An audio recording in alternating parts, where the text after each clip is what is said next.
Ako po si Jaime de la Cruz na ang edad ay 72 at ang aking karamdaman na nahihain ko sa heart flow, may sakit ko sa puso, sakit sa prostate at kinakapos lagi ng hininga. Kaya kwento sa akin yung heart flow na to.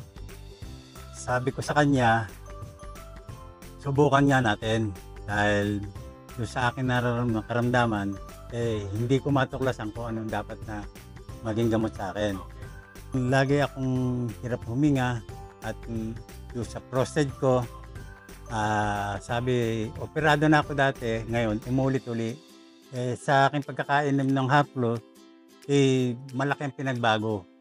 At lalo na ngayon sa pag-ihi ko, hindi siya mabula at maayos ang aking pag-ihi at maluwag umihi. Ganyan ang nangyari sa akin. At saka yung ibang bagay na nararamdaman ko sa akin sarili, malaki pinagbago. Lumakas ako at yung galaw ko nabago. Dati para lang ako ugod-ugod, talagang kumondisyon ng katawan ko buhat na inumin ko yung Haplo nito. Inom ako bago kumain. Sa umaga, minsan alas 5 pa lang na madaling araw, inom na ako yan. Tapos kung kapalipas lang ako ng mga 15 minuto, inumin ko na yung katerno niyang kape.